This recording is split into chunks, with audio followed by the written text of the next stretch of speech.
Bom dia, bom dia, bom dia. Deixa eu botar o meu microfone do lado de cá, porque a minha criança vai ficar em cima. Pode ser que prejudique a fala. Bom dia, meus amores, tudo bem com vocês? Iniciando mais uma aulinha, mais um NutriCast nosso. Agora pela manhã,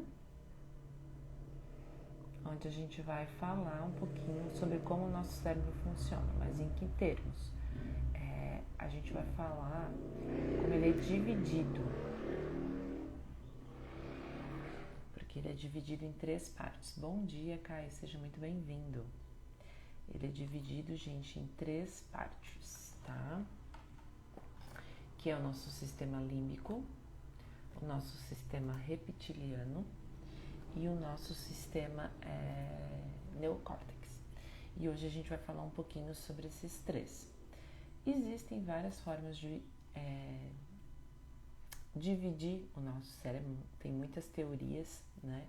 Mas eu gosto de utilizar muito essa teoria, que ele é dividido nessas 3 partes. Eu tô olhando aqui pegando aqui minha colinha, tá, gente? Deu. Então eu gosto muito dessa teoria. Sistema reptiliano, ele é responsável pelos nossos estímulos de instinto, ou seja, ele é o mais primitivo da gente, onde está o nosso ego, nosso índio e nosso superego. Ele é responsável pela parte de sobrevivência e reprodução. Já o nosso sistema límbico é onde desenvolve todos os nossos sentimentos, todas as nossas emoções. E por último, a gente tem o sistema neocórtex, que é o novo cérebro que todo mundo chama, que é a parte racional. Ela é a responsável por a organização dos nossos pensamentos e a nossa capacidade de resolver problemas, tá? Então eu gosto muito dessa divisão porque eu acho que ela condiz muito com todo o contexto de mente, cérebro e corpo. A teoria do cérebro trino, que eles chamam, chamada de teoria do cérebro trino, né? Ela foi desenvolvida pelo Paul. Ele foi um neurocientista, né, americano, lá nos anos 70, que criou a teoria do cérebro trino. Ele sempre falava que o cérebro humano ele resulta, deixa eu só um negócio aqui da luzinha que tá piscando, deixa eu botar mais pertinho. Minha luz acabou de piscar de novo, acho que não pode parar menos hoje. Deus não livre, vamos lá. Ele sempre falava que o cérebro humano ele resulta de 3 sistemas que interagiam entre si, que era o complexo reptiliano, límbico e neocórtex, tá? Então isso foi muito importante naquela época para começar a entender um pouquinho como que a gente funcionava, né? Então, o neocórtex, aquela capacidade toda de resolver problemas, de organizar os nossos pensamentos, o sistema límbico onde a gente reagia com as nossas emoções, com os nossos sentimentos e também acabava gerando os nossos pensamentos, e o sistema reptiliano que tinha toda a relação com o nosso instinto primitivo, né, de reprodução e sobrevivência. Vamos falar um pouquinho de início sobre o cérebro reptiliano. O cérebro reptiliano, se vocês forem procurar, vocês vão botar cérebro reptiliano, o que vai aparecer como imagem? Normalmente cobra ou lagartixa ou lagarto, um réptil. Por quê? Por que aparece esse animal? Porque todos os répteis e os seres humanos, né, desde os seres humanos até todos os animais a chegarem aos répteis, eles têm esse instinto, que é o instinto de sobrevivência. Né? Ele é responsável pelo nosso comportamento automático, ele é responsável pelo nosso comportamento repetitivo, né? E ele tem as nossas emoções mais primárias, que já nascem com a gente, que é a agressão, o medo, a raiva, o ódio, a luxúria, a satisfação, né? Por quê? Eu brinco que o sistema reptiliano, ele condiz com 2 coisas: luta ou fuga, luta ou fuga, luta ou fuga, ou sexo, sexo, sexo, sexo. Ou seja, sobreviver e reproduzir. E todos os animais têm esse instinto, né? Então ele é o mais primitivo. E vou dizer para vocês que às vezes a grande maioria das nossas decisões tem relacionamento com essa parte do nosso cérebro. porque tem relacionado com os nossos medos, nosso instinto de sobrevivência, tá? Então ele é muito responsável por esses comportamentos e por essas emoções. As emoções e o sistema límbico, que é a segunda parte do nosso cérebro lindo, maravilhoso. E eu digo que aqui o bicho pega, porque é a parte mais complicada do negócio. Sistema límbico, né, ele é composto pelo hipotálamo, pela hipófise, pela amígdala e pelo hipocampo, que é onde lida com as nossas pulsões, né, de emoções e de sentimentos e de memórias básicas. O hipocampo, ele faz todo o processamento da nossa memória. Então, tudo que a gente faz no dia e que o nosso cérebro acha importante guardar, armazenar, ele vai armazenar lá no hipocampo. A amígdala já é responsável pela parte de lidar com as nossas emoções, principalmente o medo e a agressão, né? Então, a amígdala está bem envolvida com o instinto primitivo de sobrevivência, que é o luta ou fuga, tá? Então, a amígdala está bem responsável por essa parte. E a amígdala é onde a gente... ela é responsável, vamos dizer assim, meninas e meninos, pela nossa capacidade de, às vezes, bater o martelo em alguma situação. Por isso que eu digo para vocês que quase todas as nossas... como é que eu vou falar a palavra agora que fugiu? Quase todas as nossas... quando a gente bate martelo, né? Quando as nossas... Ai, meu Deus! Gente, eu não sei vocês, mas depois que eu tive Covid, como eu falei ontem, a minha memória, ela tá muito ruim, a minha memória curta. Vou ter que tomar até alguma coisa pra memória, eu acho. Essa nossa capacidade de escolha, de dizer que é aquilo ou aquele outro, tá relacionado basicamente com a nossa amígdala, com o instinto de lutar ou fugir, tá? O hipotálamo, ele tá responsável pelas nossas sensações, né? De fome, de sede, de temperatura corporal, de prazer, de todas as nossas sensações. Ele regula, na realidade, todos os nossos hormônios, né? Então, todo o nosso sistema límbico ele é formado por todas essas pecinhas. Dentro do sistema límbico, a gente tem o circuito de Papez, não sei se vocês já ouviram falar. É quando a gente tem um estímulo emocional. Esse estímulo emocional, ele manda uma mensagem para o nosso tálamo, e o nosso tálamo, ele manda uma mensagem para o nosso sistema sensorial, por corteza sensorial, ou para o sistema sensorial, que leva para o nosso outro sistema, que é o cingulado. E aí faz esse ponto de partida para gerar uma experiência emocional. Ou a gente tem um estímulo emocional, ou seja, uma resposta corporal, que a gente tem um estímulo emocional que leva para o tálamo, né, esse estímulo leva para o hipotálamo, né, lá onde a gente tem as nossas reações emocionais, onde a gente vai guardar, como eu já expliquei lá em cima, e o hipotálamo ele leva para o tálamo anterior, que é outra partezinha responsável por as emoções, que vai para a córtex cingulado, que gera uma experiência emocional, que vai armazenar no hipocampo. Ele é todo um ciclo utilizando todas aquelas partes que eu expliquei lá em cima, que a gente chama de circuito de Papez, que é onde a gente tem um estímulo emocional para gerar uma experiência emocional, ou seja, para gerar uma memória que vai ser armazenada lá no nosso inconsciente, tá? A amígdala, eu digo que ela é a principal parte do nosso sistema límbico, porque como eu falei para vocês, ela tem a capacidade de decisão, tá? E muita gente utiliza muito a amígdala no PNL, a programação neurolinguística, principalmente com os gatilhos mentais, né? Quem aqui já ouviu falar bastante sobre isso. Então, o que acontece? As amígdalas, elas são estruturas esféricas, pequenas bolinhas neuroanatômicas do sistema límbico. Elas são umas bolinhas bem pequenininhas. Aqui eu não posso mostrar a imagem para vocês, mas ela é uma bolinha bem pequenininha, esférica.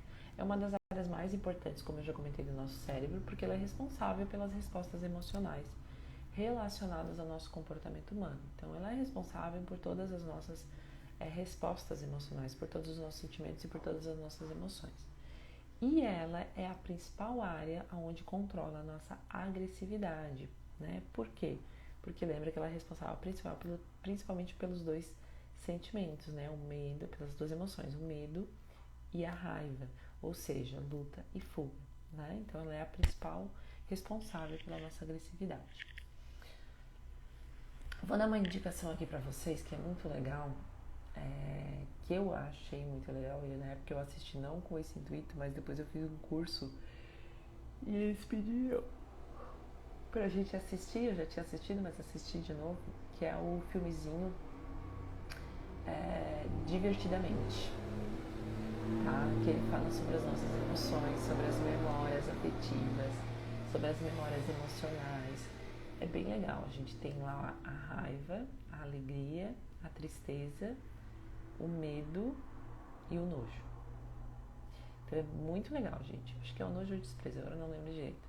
Mas assistam esse vídeo, assistam esse filme, Divertidamente. É um desenho, né? Eu assisti com a minha filha e aí depois eu assisti ele novamente, né? Porque um professor pediu pra gente assistir, eu assisti com esse olhar técnico e foi muito legal, porque ele realmente explica ali o nosso sistema límbico muito bonitinho, tá? É uma dica pra vocês aí.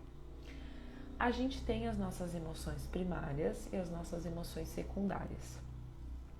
Primárias, gente, elas são as emoções que já vêm com a gente, né? São aquelas emoções básicas, inatas, elas são universais, todos os seres humanos têm.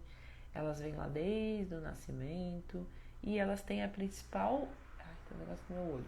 Elas têm a principal parte, principal função, que é instinto de sobrevivência, tá? Então as nossas emoções primárias, elas têm o instinto de sobrevivência. Já as nossas emoções secundárias, elas são uma combinação das primárias, que foram gerando outras emoções. Elas são aprendidas durante a nossa vida, durante a nossa programação. Dependem muito do nosso contexto cultural e do nosso entorno, ou seja, da convivência onde a gente está. E elas começam a aparecer a partir dos 2 a 3 anos.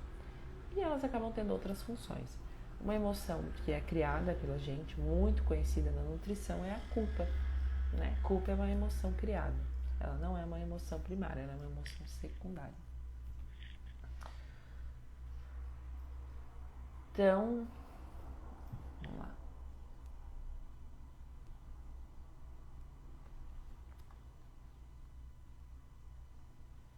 Deixa eu só pegar minha colinha aqui.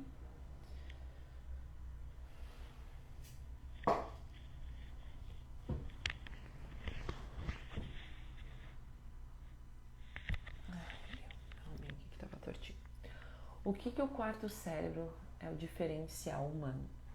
Uma coisa muito importante que eu não comentei com vocês sobre o sistema límbico, né, já que a gente falou no primeiro dos répteis, sistema límbico todos os mamíferos têm, tá? Desde os humanos a todos os animais mamíferos têm o sistema límbico, que é a capacidade, né, de amar, de ter carinho, de retribuir, todo aquele afeto de mãe, vamos dizer assim, né?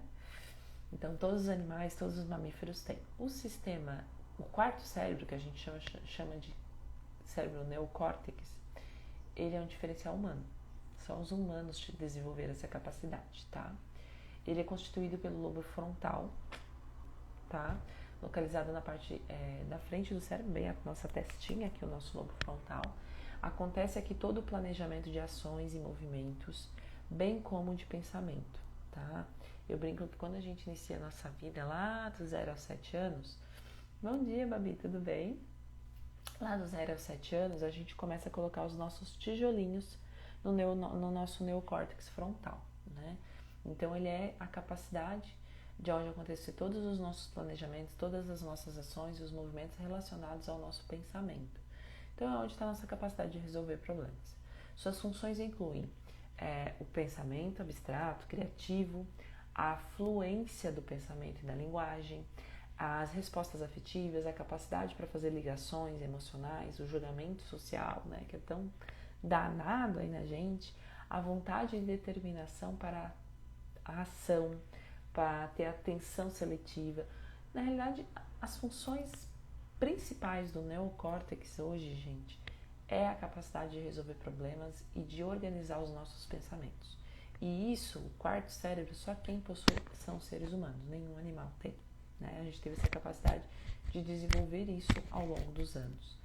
A atividade do nosso lobo frontal, ela aumenta quando ela se depara com uma tarefa muito difícil, né? Então, quando a gente tá ali no nosso dia a dia, ele tá ali trabalhando, mas quando acontece um problema e a gente precisa resolvê-lo, a função do nosso lobo frontal aumenta muito e ele começa a buscar uma sequência de ações, tipo assim, aparece um número X de ações, um número X de funções lá dentro, e ele tem que resolver esse problema com a menor quantidade possível de ações. Então ele tem que fazer toda essa manipulação com poucas ações. Isso é a capacidade de resolver problemas. Hoje já se fala muito que inteligência não é mais ter um QI alto, não é mais ser uma biblioteca ambulante. Hoje já se fala que inteligência é a capacidade que a gente tem de resolver problemas. Quanto mais rápido tu resolve o problema, mais inteligente você é, porque mais desenvolvido é seu lobo frontal. E isso não é eu que falo, tá, gente? É um monte de artigo científico aí de neurocientista, tá? E eu achei muito interessante porque eu concordo, né? E eu hoje em dia, eu tento desenvolver muito essa minha parte, de ter a capacidade de resolver os meus problemas. Porque eu não sou...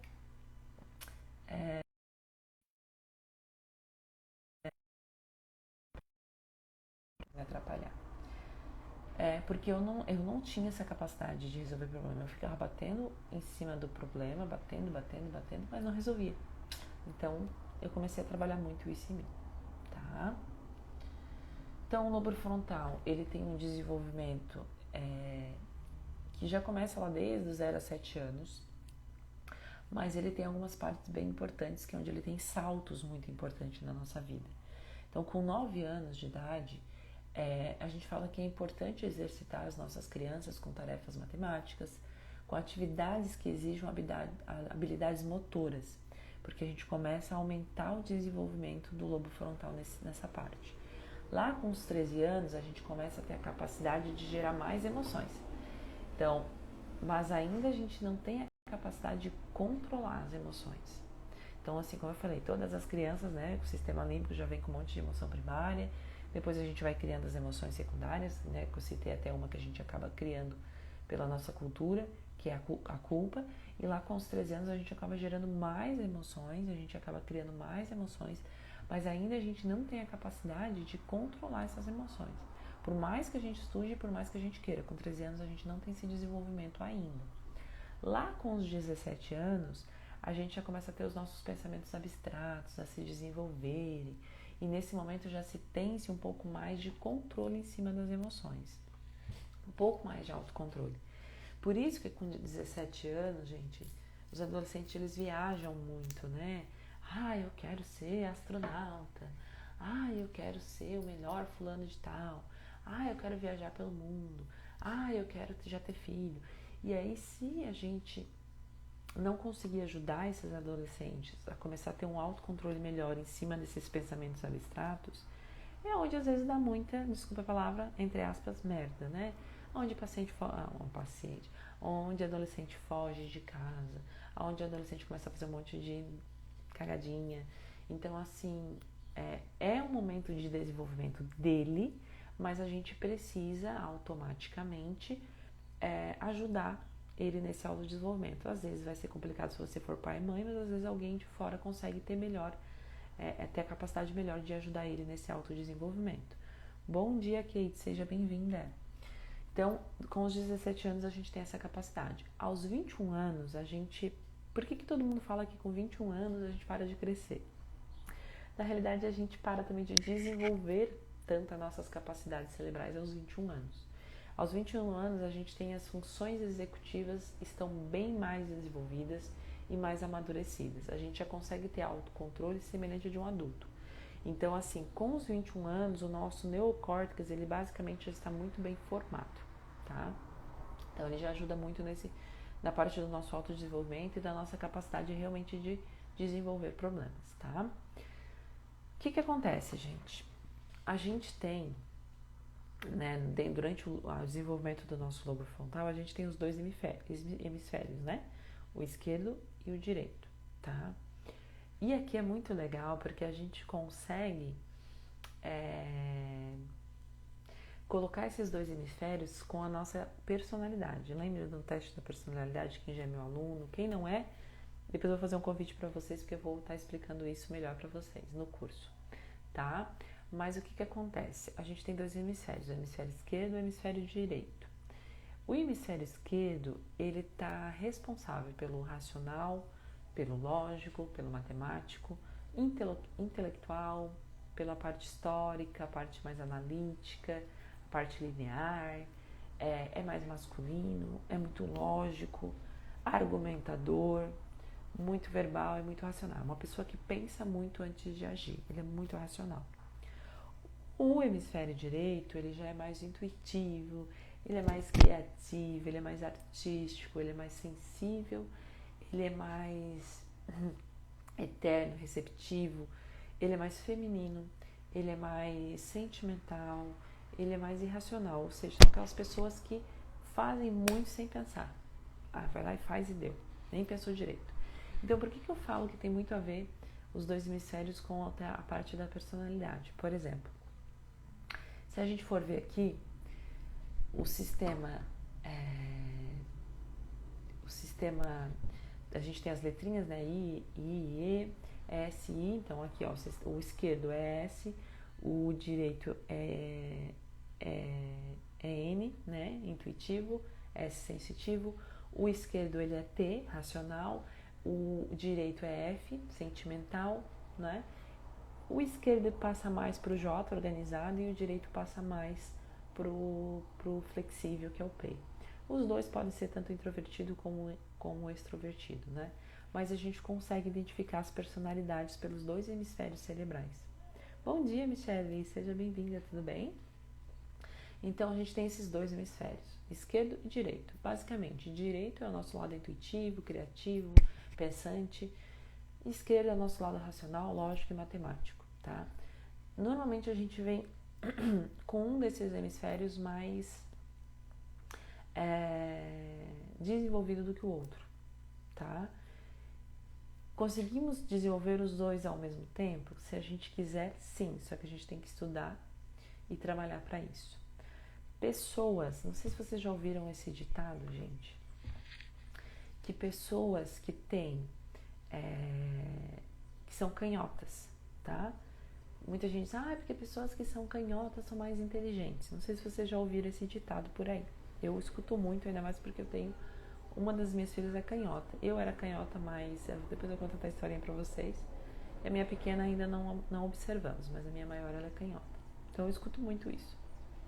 E escutei muito isso por causa de algo que aconteceu comigo. Por que eles falam isso? Porque a pessoa que é canhota, ela vem com o desenvolvimento dos dois hemisférios. E muita gente, né, Babi, fala isso, né? Que o outro é mais inteligente. Realmente ele tem uma capacidade muito mais desenvolvida que a gente, que não é. Na realidade eu era e não sou mais. Depois eu conto a historinha pra vocês.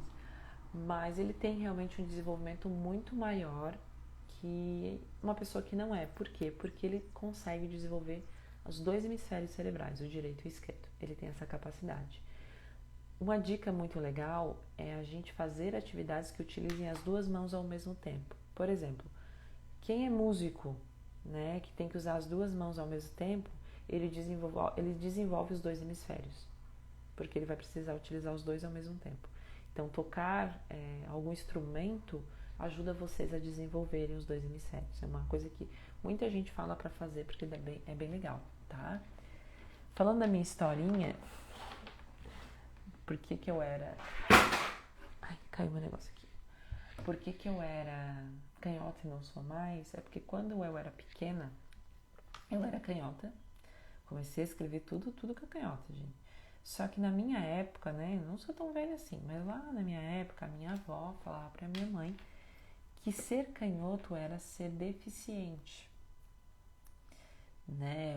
Não, ela é canhota, ela tem problema de cabeça. Era isso que eles falavam na minha época.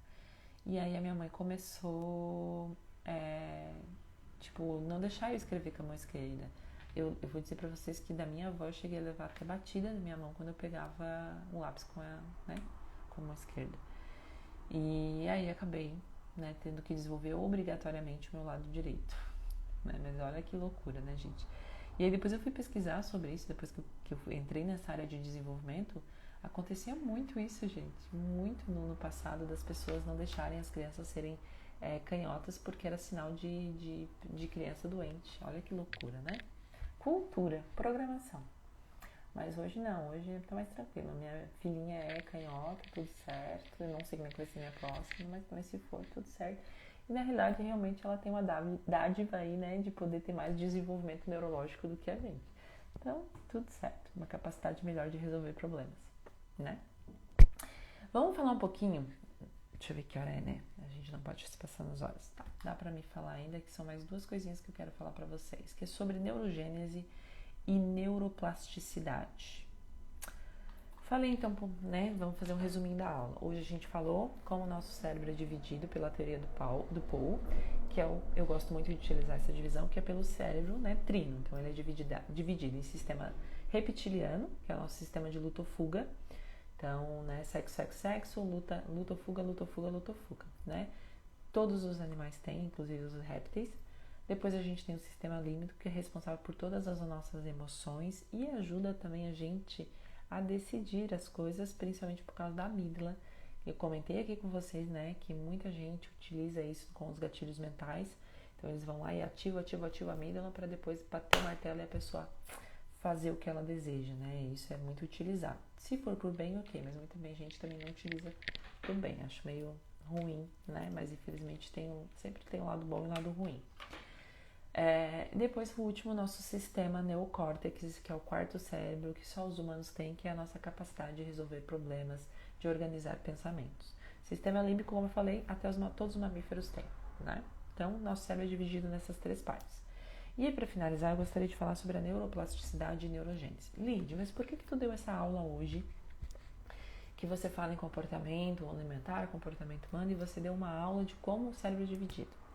Gente, se vocês querem entender de pessoas, se vocês querem ser referência em algo, se vocês querem ser diferente, se vocês querem ser aquela nutricionista ou aquele profissional que chega em algo, que, né, vai fazer uma consulta, vai fazer um atendimento e realmente consegue perceber detalhes de um comportamento, a gente precisa saber neurociência lá dos primórdios. Tá? A gente precisa saber passo a passo como funciona todo o nosso sistema de cérebro, às vezes, e de mente. Porque não é só entender o comportamento, a gente tem que entender como esse comportamento foi criado, como ele foi programado, né? Então, por isso que a gente precisa saber a base, né? A teoria. Mas uma teoria que a gente já vai mostrando um pouquinho de como é na prática, e não somente aquela teoria maçante, desgastante, né? Neuroplasticidade. Então, a neuroplasticidade ou plasticidade neural, vocês também vão achar por essa palavra, é definida como a capacidade que o nosso sistema nervoso central tem de modificar sua estrutura em função ou decorrência de padrões e de experiência. Ou seja, gente, a neuroplasticidade é a capacidade da gente, vamos dizer assim, ó, apareceu um problema, né? Apareceu um problema que ele é totalmente fora do teu comportamento, é totalmente fora da tua rotina e do teu hábito. Nesse momento que recebeu esse problema, o teu cérebro ele vai ter a capacidade de fazer a neuroplasticidade, ou seja, de modificar a sua estrutura para te resolver aquele problema e para te se adaptar àquela nova função. Então ele tem essa capacidade de se reorganizar para que você consiga ter uma nova função. E isso é muito importante, né? Criar novos neurônios, reorganizar, né, toda a parte sináptica para que a gente consiga se adaptar àquela nova função. Isso é neuroplasticidade. A neuroplasticidade ela pode ser arquitetada e avaliada a partir de uma perspectiva estrutural. Então, como eu falei, a capacidade da gente configurar nossas sinapses, ou também de uma perspectiva funcional, que é a capacidade de a gente modificar um comportamento nosso. Então, a neuroplasticidade ela está ligada a isso, a capacidade da gente mudar as nossas sinapses para a gente ter aquela nova função, ou a capacidade da gente modificar um comportamento nosso a partir daquela nova função, tá? Isso é neuroplasticidade, capacidade, né, de se modificar conforme uma nova função aparecer, um novo problema aparecer. E a neurogênese que é a possibilidade de ter novos neurônios, né? A neurogênese nada mais é, gente, que a formação de novos neurônios. E por que eu trouxe isso aqui para vocês? Porque teve agora artigos muito atuais, né? Quem gosta muito de artigos sabe disso, que no século XX, né? Lá nos meados do século XX, pensava-se que os neurônios eles só eram formados enquanto o nosso cérebro estava em desenvolvimento, ou seja, até os 21 anos, né? Que foi aquilo que eu expliquei lá para vocês do neocórtex, lóbulo frontal e tudo mal. Quando chegava aos 21 anos, a gente perdia a capacidade de criar novos neurônios. Então a gente chegou aos 21 anos, não tem mais neurônio, acabou por aqui. Só que estudos recentes, né? Estudos de agora. Bom dia, Cheio, tudo bem? Seja bem-vindo. Estudos recentes de agora demonstraram que a gente tem formação de neurônios. Ela continua em partes específicas do nosso cérebro na vida adulta, mas ela acontece, e principalmente no nosso hipocampo, tá? Então, hoje a gente sabe que na vida adulta, principalmente ali dos 30, 35, a gente tem a capacidade de criar novos neurônios, principalmente na área do nosso hipocampo. Então, a gente continua tendo a nossa neurogênese. O que acontece, gente? Que eu queria passar isso aqui para vocês. Descobriu-se que uma das coisas que ajuda muito a gente a criar novos neurônios é a capacidade de rir, de ser feliz. A alegria, a felicidade, ela ajuda a gente a criar novos neurônios. Quanto mais você ri, quanto mais feliz você é, quanto mais bons sentimentos você tem, mais o hipocampo cria novos neurônios. Olha que legal. Segundo, isso não é eu que estou falando, tá, gente? É estudo muito científico. E segundo, o que mais ajuda a gente a criar novos neurônios, a produzir novos neurônios, é a atividade física.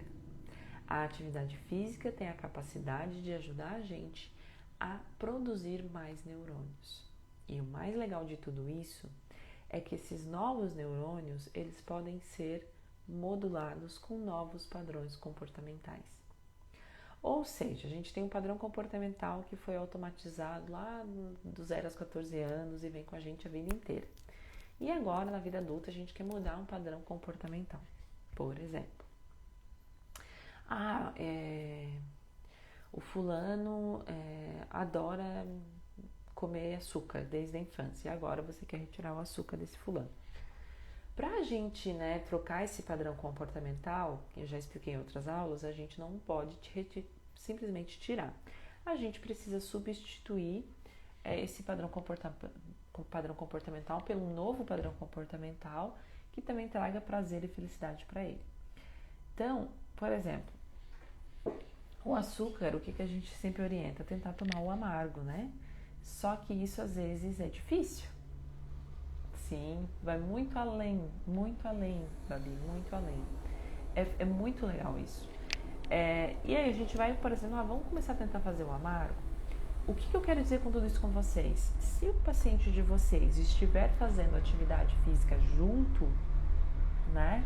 Se ele estiver fazendo atividade física junto com essa mudança do padrão comportamental, a gente tem muito mais chances de ter sucesso nessa mudança de comportamento com a atividade junto. Por quê? Porque os novos neurônios vão estar sendo padronizados naquele novo comportamento. Ou seja, tomar o café amargo, por exemplo. Então, o exercício físico ele vai ajudar a gente a criar esses novos padrões comportamentais, porque a gente vai estar modulando os novos neurônios que são produzidos. Então, isso é a nossa neurogênese, gente. E essa capacidade a gente tem até a vida adulta. Eu vi um estudo há pouco tempo, agora não vou lembrar o nome, porque eu li muita coisa, mas até foi por causa de um curso que eu fiz de neurociência, que eles falam que a gente tem a capacidade de gerar 700 mil novos neurônios por dia, se a gente fizer os estímulos certos. E isso é muito bom. Isso ajuda muito a gente. E uma coisa muito importante também, finalizando agora aqui, se a gente tem uma atividade física legal, se a gente tem uma alimentação saudável, isso também existem alguns estudos, claro que ainda não estão batido o martelo, mas que eles trabalham isso como também uma prevenção para doenças mentais, como Alzheimer e Parkinson. porque a gente vai estar sempre tendo novos neurônios e se regenerando, né? Então isso é muito legal. Espero que vocês tenham gostado da aula, né? Agora eu vou deixar aqui o convite para vocês participarem do meu curso, né? Tudo isso que eu falei aqui, gente, nada mais é que a gente começar a entender um pouquinho como a gente funciona, para que a gente entenda de pessoas, para que a gente entenda o nosso paciente. Lembra que eu falei ali agora há pouco sobre o teste de 16 personalidades? A gente falou bastante sobre hoje neurociência, né? A formação do cérebro trino. Então, eu gostaria de convidar vocês para participarem do meu curso gratuito, que vai acontecer do dia 24 ao dia 27 de janeiro, aqui no Instagram. Ele é totalmente online, totalmente gratuito, onde eu vou ensinar vocês o que é uma abordagem comportamental, né? Como que a abordagem comportamental ela vai transformar a vida dos seus pacientes, transformar a sua consulta. Como que ela pode ajudar você a se tornar referência no mercado, né? Como que a gente estrutura uma consulta dentro da abordagem comportamental, trabalhando com o comportamento alimentar e com o comportamento humano. E também a gente finaliza essas aulas com a aplicação do teste, eu explicando para vocês como o teste funciona em cima dos seus 4 pilares, tá? Então vai ser muito legal. Eu digo para vocês que vocês já vão sair de lá com um olhar diferente, né? Vocês não vão olhar mais para a nutrição tradicional, vocês já vão ter um olhar diferente. Vai ajudar vocês a terem mais segurança no atendimento de vocês e tirar aquele medo de não ter experiência para não atender, sabe? Que muita Nutri tem, e eu digo isso porque eu fiquei travada por 4 anos com esse medo. Tá? Então eu convido vocês a participar do meu curso. O link tá na minha bio, é só entrar lá, se cadastrar e entrar pro grupo de alunos, tá bom? Espero que vocês tenham gostado da aula de hoje. Vou deixar um recadinho no final dessa aula, mas também depois eu vou colocar no Instagram. Amanhã a gente não vai ter o nosso NutriCast às 7h20 da manhã. Por quê? Porque amanhã é o dia do meu atendimento em consultório. Eu fico o dia inteiro em função do consultório, então eu não consigo. Porque eu já vou ter... O horário que eu estaria dando a NutriCast, eu tô saindo de casa. Tá? Mas sexta-feira, 7h20, no mesmo local, mesmo bate-horário, estaremos aqui, tá bom? Depois eu coloco nos stories o tema do nosso NutriCast na sexta-feira. Beijos, muito obrigada a todos que passaram por aqui, a todos que estiveram comigo do início ao final. Uma boa quarta-feira para todos. Beijinho, beijinho.